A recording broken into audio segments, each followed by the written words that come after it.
Hello everyone, it's Turin here, and today guys I'm here with another Total War Warhammer live battlecast. In this game we're going to play the Warriors of Chaos against the Beastmen. So we got KHOLEK, we also have a Death Sorcerer with Fate of Unit and Spirit Leech, so this combination is very good against Gorbals. If they have like a Gorbal coming at you, even two, you can get KHOLEK Sun Eater, kind of have the Shaggoth join in, and then pop a Spirit Leech on the Gorbal, and you can take it down so incredibly fast. You guys probably also noticed that in the front line we actually had Chaos Warriors with great weapons. So intuitively speaking, you would think, hey, we're playing against the Beastmen, a very lightly armored faction, why would we bring armor piercing? So a lot of times they will bring Gorbals, number one, but number two, Bestigors, you do see them mixed in. So the Chaos Warriors with the great weapons are a bit of a conservative pick in that respect because number one, they have a ton of armor. So if they decide to bring like Gore Herds and those type of units, they're going to struggle against your armor. And then if they bring Bestigors, you're going to have the armor piercing to deal with them. So in my opinion, it's a bit of a safer pick than just going like all out on Forsaken. So we're going to mix in our Aspiring Champions in the front line. We're going to have them support the Chaos Warriors, which are going to kind of anchor our army right here.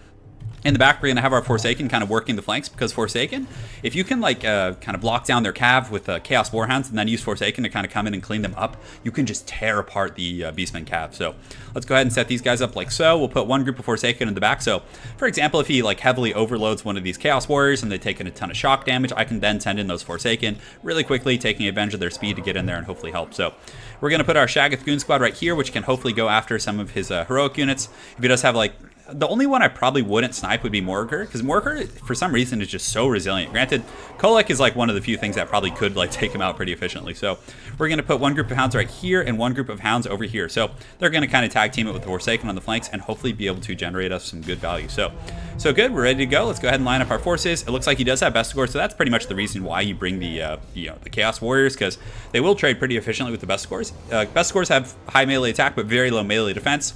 Whereas Chaos Warriors have, it's pretty even down the middle. They have 35 and 35. So he's got some Minotaurs with great weapons. Very good choice against the Shaggoths. Actually, I haven't seen that type of unit used in some time. So let's go ahead and move our Chaos Warhounds up. We really need to use them to intercept these Centaurs with great weapons and then pull the Forsaken to kind of accelerate and do some good work from there. So we do also bring a Soulblight here. So I totally forgot I did bring that, but it is a pretty good ability in my opinion. So the Shaggoth Goon Squad, we're going to put them in group 3, and actually let's put them in group 4 and just kind of have them run around Sovereign from the Hound. So you can see he's kind of coming in here, getting ready to go. So let's go ahead and posture everyone up. We can get these guys, and there's such a narrow lip right here. I really don't have a lot of room to work with. So let's actually pull these guys over here and have them assist on that part of the battlefield. We're going to pull these guys in here, and let's just get everyone kind of running in, getting ready to party. So good. The Shaggoths, we're going to go ahead and put them on the Giant right here. These Forsaken in the company, we're going to have them run after those Centaurs, and these Forsaken we can also send after this Giant. So hopefully KHOLEK and the guys will be able to do some good work for us. So let's go ahead and Spirit Leech that Giant, start wearing down its health, doing everything we can in that respect. So we have the Forsaken and the Hound's going to jump on those Centaurs, and if we can mitigate their charge bonus, we're going to do some serious work right here. So you can see this Giant's taking some pretty heavy damage, but my opponent is going to come in really hard. So what we want to do now is just pull back with the Shaggoths. We already generated some good results for us. So we want to pull those guys in the open field, but you can see he does use those guys. So let's get this guy and these guys, and hopefully we can intercept there. So my opponent, you can see he's like force pathing after with all these units. So if we just want to Benny Hill him a little bit, we should be okay. We get this group of Centaurs over here, so I'm hoping that'll be enough for us. So great. So let's pull the Hounds back here, get engaged on these guys, and then we can re-engage on this Giant actually, which is going to be really good. So these Hounds, come on, get in here. We need that poison. That's going to be so strong. So, oh, sorry, I've had that tooltip open for so long. So we're going to pop Lord of the Storm. We're also going to pop this ability, and we're also going to get this Death Sorcerer just continuing to fight here. So as long as we don't lose KHOLEK, that's like the really important thing, guys. So over here, hopefully those Forsaken and company can kind of clean up shop. We're just going to run KHOLEK back a little bit as soon as he targets with like those big monstrous units, and you can see the Giant's taking some serious work. So let's pull him back here, just keep the front line going, and if we really need to crack these guys over here, so those Centaurs are indeed broken, so right now we're just going to kind of use them to collapse in the main line here and just kind of keep like stance dancing, as they would say.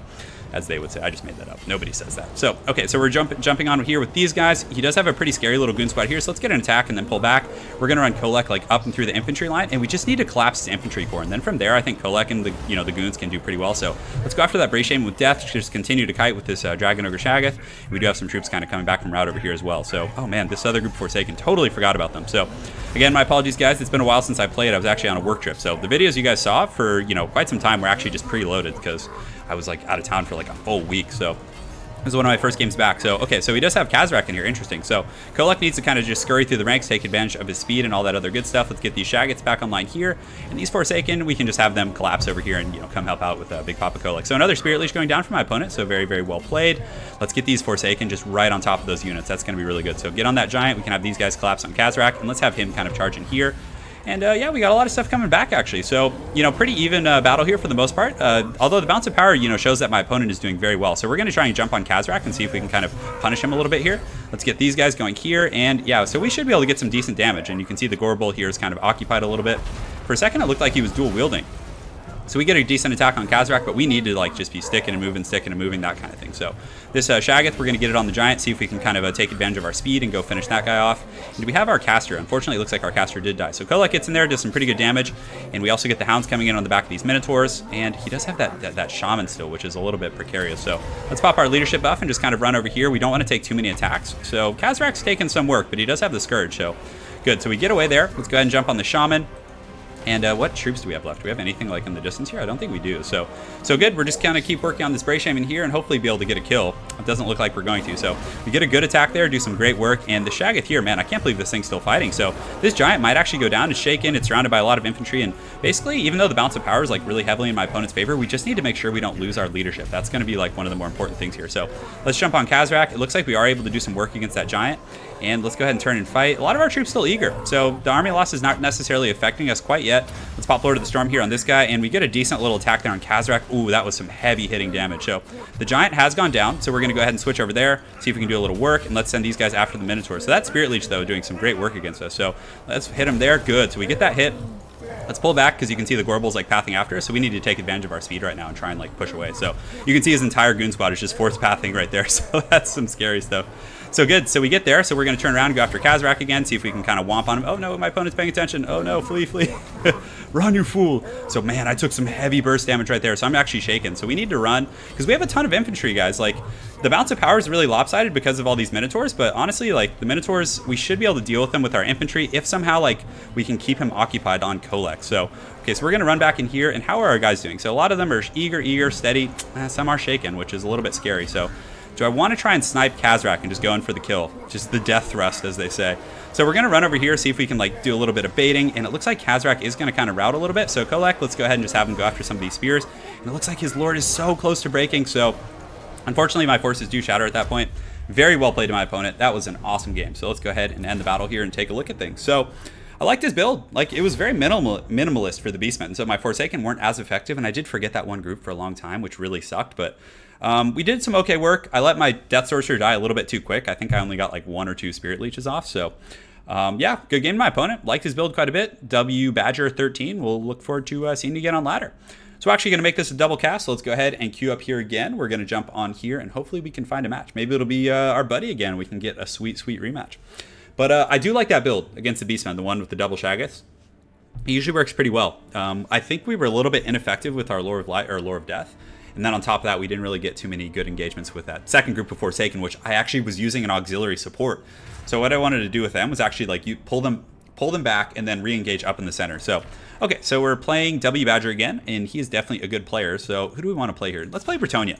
Let's play the mighty forces of Bretonnia and see who my opponent picks. So I was hoping it would be Greenskin so I could have an excuse to use the Green Knight, but we're going to use the Fey Mortis Engine. Let's go ahead and get all of these abilities here. Do we want to get Dwellers from below? I feel like that ability could be fun, but we're just going to get the standard Fey Engine. We're going to get the Chalice of Potions. And in the front line, pretty much like what I like to do, and I think most people, is just get a bunch of Battle Pilgrims with the Grail Reliquary. They have such good leadership and decent combat stats for like how cheap they are. We're going to get 2 Spearmen at Arms just to help deal with Cav and all that kind of funny business. We're also going to get some Pegasus Knights. We're going to get 1 group of those, and we're not going to go overkill in the Grail Guardians. I think we'll just get like, do we want to get 2? I really don't like playing that Death Star build. I feel like everyone does that, and it's just kind of like, ugh. Let's get some Fire Arrows, and what else do we want to get? We could get a Paladin on the ground. Let's, do we want to? I feel like that's not that good. His stats are pretty good, but still, I mean, how is he going to help me in that Death Star style battle? I guess he'll do well against like Graveguard and things like that, but he's so, I guess at 700, if we just put him on like his feet like this, then it's not that big of an investment. So let's go ahead and get 1 group of Foot Squires, and okay, so we're not doing the full-on Death Star style build, but I might as well just throw him on a horse at this point because, you know, we only have 200 left. So, although some peasant mobs, you know, peasant mobs are so good against vampire counts. So, good. So, I think we have everything we need. We do have the halberds in the back. We can use the Grail Guardians in the front. And if he has like Blood Knights or anything, we can use the Men-at-Arms with Polearms and the other troops to kind of, you know, circumvent that threat. So, good luck to my opponent. Hopefully, he brings a Mortis Engine so our peasants can get some pretty good value out of that. We will keep 1 group of Battle Pilgrims in the secondary line. And then what we're going to do is use them to deal with zombies and things like that. So, But I wonder what the best vampire count pick against Bretonnia is in terms of lords. I know Vlad's pretty good. I mean, Master Beguilement's strong, but, you know, Lady Karstein's not a bad choice either, because Master Beguilement, Raise Dead, all those other kind of abilities. So, man, yeah, I'm just so tired right now. Oh, this map, yes, these snowy maps, which are just the bane of multiplayer. It's so hard to, like, from a spectator's perspective, to like see everything here, you know. Okay, so we're gonna set these guys up like so, and we'll get our missiles. And against I was about to say against the zombies, because no, it's the vampire counts. They do have zombies, but you know, it's not everything, guys. So the Fey Enchantress, we'll set her up here. You want to split your forces, is what I was gonna say. We're gonna get these battle pilgrims, or excuse me, the foot squires in the back. And the Grail Reliquae is going to kind of sit right here. We'll get these Battle Pilgrims sitting right there as well. And okay, so that's looking to be a pretty decent little front line. Let's get these Men-at-Arms right here and put one group right here. This is kind of weird. I guess he's going to have to engage me. So we're going to put this Paladin also in the front line and have him help out. And then these Grail Guardians we'll put right in the back here. And we're probably just going to Helm's Deep them right up the pipe and go from there. Cool. Good luck to my opponent. Let's take a look at his army here. So he has a pretty big army. He does have the Mortis Engine, so our fire arrows are going to be put to good use. 2 Blood Knights. So yeah, he has Crypt Ghouls too. So Crypt Ghouls will take, I think they take extra from fire. Do they? No, they don't. Okay, so but still, you think they would. They're kind of like ghoulish type units. But I know that the what's it called? The Crypt Horrors do. Okay, so he's going to have to advance here. We do have a pretty good firing line, and hopefully we can just like hold him in place, allow our fire arrows to do their job, and you know, really get some good value there. So let's go ahead and start flying these guys out here, just kind of position them around the side. And I don't know if he's going to charge right up the center with those Blood Knights. I've seen people do that before. He might go around the side, but I'm hoping our fire arrows and all that other kind of good business can do some heavy damage to that Mortis Engine. But it looks like he is holding it back, so I don't mind shooting at these Crypt Ghouls initially. They're very low armored and definitely will take a ton of damage. So good. So we'll start shooting at those guys. And excellent. So the fire has begun. You can see they're going to take some heavy damage, actually taking about like 8% right there. So that's very good. But the Mortis Engine isn't quite in range, so you can see my opponent's kind of waiting, letting me waste a few volleys on these guys. He's probably hoping that I won't retarget once the Mortis Engine comes in. A lot of people do forget that with like AI to like actually like retarget those units. So I'm just going to wait right here, be very patient, and let's go ahead and yeah, he might try and sneak around with some of those skeleton spears. So I want to really congest him and just like block up his forces as much as I can. So let's get this Paladin over here. We'll get the Fey Enchantress here, and the Crypt Ghouls are now in position. So good. So now we can go ahead and switch to that Mortis Engine right here in the back. So let's go ahead and get that, switch here, and let's get these guys kind of feigning a dive right here. So we're going to come in pretty hot.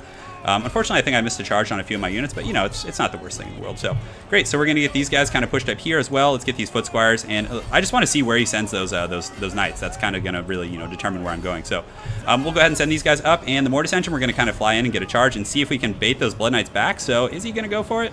Is he going to go? I think he is. Okay, so we charge in there. We're going to get the Mortis Engine pulled. What I wanted to do is charge in and actually have him like full on engaged there. So we do have Lore of Life. We're going to go ahead and pop it right here in the front. We do get a nice little charge. We also do kill that Mortis Engine. So everything's working out so far. Over on the far side, we do have this Paladin. Let's make sure to get him in there fighting. We do have some auxiliary troops, so I think at this point we can go ahead and send them in. So the Pegasus Knights, I really, and you can see he's actually like sitting back here with some of these Blood Knights just kind of hanging out. So I really want to be conservative and just wait and be as patient as I possibly can. So we do have a regrowth, so we're going to go ahead and cast that on the Grail Guardians here, although the Earthblood is still being cast, so a little bit of a misplay there. And the Foot Squires, excuse me, the auxiliary battle pilgrims. The reason we keep them here is so then now when the zombies get back here, we can simply go after the zombies. We should be good to, you know, party from there, and we can get our peasants back and stabilize. So good. So the Pegasus Knights, they bug out a little bit. So sometimes if they can't all land, like what happens is like they keep flying around, and if there's like 1 or 2 of them stuck on the ground, the AI like really struggles with that. So right now I have to constantly be like clicking and keeping everything going in that respect. But let's go ahead and buff these Grail Guardians, and hopefully we can get some good value out of those guys. And once the Invocation of Nehek wears off, I think we're going to charge in there and, you know, do some work with these guys. So okay, so we're dealing with the zombies in the back line. Our fire arrows, we don't have like the best angles, but let's go ahead and just shoot at some of these guys and shoot at some of these Crypt Ghouls in the front. We do get a decent little rear charge against these Blood Knights, and we're doing some okay damage. And I should have a heal coming up in a few seconds here, so let's pop this. Let's also pop the Chalice of Potions right on top of that like blob of Skeleton Warriors and Crypt Ghouls. And he actually does get a little rear charge here. So, ooh, the Fey Enchantress taking a lot of damage. So we're going to go ahead and pop a heal right on top of her. And we're also going to path out of here. So very well played my opponent, just kind of sandwiching me there. But I do get away, so we should be okay. Crisis averted, I think. So, you know, the Blood Knights in the back doing pretty well, but we did manage to squeak away, and you can see, let's go ahead and see who his lord is. So it actually is the Red Duke. So the zombies in the back are almost dealt with, so let's go ahead and kind of scurry up and around here, just run away, and yeah, it looks like his Blood Knights are starting to crumble here, which is excellent, and, you know, he can chase back here. I have no problem with that. These guys, we want to kind of get them re-engaged, have them start shooting at some of the fodder units, and good. The Red Duke's going to be occupied with those peasants for quite some time. these Battle Pilgrims, 63 kills, cutting down those zombies pretty efficiently, I would say. You can see the Blood Knights here starting to take some damage. Our Grail Guardians also taking a lot of damage, but most of his frontline troops are collapsing pretty heavily. So we're going to get the Fey Enchantress and like scurry her up and around the front. Let's get these Halberds back here to kind of chase the Red Duke and harass him. And yeah, it looks like everything crumbled. So that Paladin actually, you know, though he didn't, you know, seem very exciting, was able to kind of help really push that side of the battle. And I also think, you know, Chalice of Potions and all that other good stuff made a pretty big difference. So we have the Fey Enchantress right here. We're going to kind of get her re-engaged and hopefully start draining my opponent's forces again. We do have another Earthblood, so we're going to pop that right here and hit the Fey Enchantress, which is very important. So there's Royal Pegasus Knights. We want to pull them like up and see if we can get them away. We do get that heal off, so oh man, this is not a good situation. So we're just going to kind of run into the distance here, and I'm pretty sure she is faster on that unicorn. So she's got 95 speed, so as long as I just keep force pathing her, they shouldn't be able to catch her. And okay, so a lot of his line here is in pretty bad shape, so we're gonna pull these Pegasus Knights to try and like help her get some separation. Let's get these Pilgrims re-engaged here. These guys can also start shooting at a lot of the Knights. And the bounce of, oh no, that's exactly what I didn't want. The darn charge AI is allowing him to get me, so we're gonna go in there and hopefully we can do that. So the Pegasus Knights charge in, get a great little rear charge. We might as well fight right now because I don't think we're gonna get away, but you can see a lot of his forces are starting to collapse here. We still do have a Paladin and a Grail Reliquary, so even if we lose the Fey Enchantress, I think we should be 100% fine. So, okay, so we're going to cast the Favor of the Fae and keep trying to path out of here. I don't think we're going to be able to, so maybe we just cast it over here on some of these guys and just, yeah, finish. Let's just polish off these troops. So the Red Duke, we do have him surrounded by, like, all these infantry, so we're just going to kind of push in here. And it looks like the Fey Enchantress might actually live due to crumbling. So, guys, even though we did lapse up there at the end, I think we were able to do that. And look, he did pop the LC too, which was able to give him a pretty big boon right there. So the Red Duke is in good binding, but again, he is pretty heavily surrounded. We do have some Peasant Arrows, so let's get them engaged here. And it looks like most of the zombies have been dealt with, guys. So Fey Enchantress, due to my my sloppy micro there, I took my offer for 1 second. She just gets caught and beaten down. So let's go ahead and see if we can just polish off this this Red Duke here, El Jefe as we call him, and you know, from there we should be good to go. So all right, so Battle Pilgrims are routing over there, but you know, the Skeletons and all those other troops are doing, you know, not doing so hot over in the flanks. We do have our 2 fire arrows, which are they actually wavering right now? They're actually wavering. I guess it's from my Lord dying, but yeah, you can see with the Grail Reliquary and this like heavy pocket of Bretonnian troops, there is absolutely no way my opponent can come back. So all right, so we're going to re-engage here, just push in, and the heroes of Bretonnia have won the day despite losing their lady. So, well played to my opponent. Hopefully you guys enjoyed that double cast. I'll definitely trying to bang out some content here in the next days, as I have been gone for quite some time, so definitely been slacking a little bit. So, all right, let's see, does he have anything left? I think does he have some unbreakable troops? Oh, he has some zombies. I was wondering what it was. So these guys, I think the summoned zombies, are they not affected by army losses? Because you would think they would just crumble right now. Like, look, their leadership is actually static. It's sitting at 30, so it's not changing, even though they're taking like massive damage and everything. So I guess that's something I hadn't noticed before, so GG. Yeah, GG, second game. I actually have played him quite a few times. He's a really good player, so if you guys run into him, definitely bring your tip-top game, guys. So we get in there, we kill the zombies, and it looks like that's going to be all she wrote. So one of the keys to success there was definitely killing that Mortis engine, like, ASAP. That was really important. The fact that that thing, like, went down so fast was a huge boon for us. So yeah, cool builds. I mean, the Grail Guardians performed. The Pegasus Knights I was a little sloppy with, and Fey Enchantress, you know, I should have been paying attention to the Red Duke in the front line. I just assumed he was like pinned in the back, but man, he got in there real good and did some good work to her. So yeah, well played to my opponent again. Look forward to seeing you again on ladder. And guys, more content coming soon.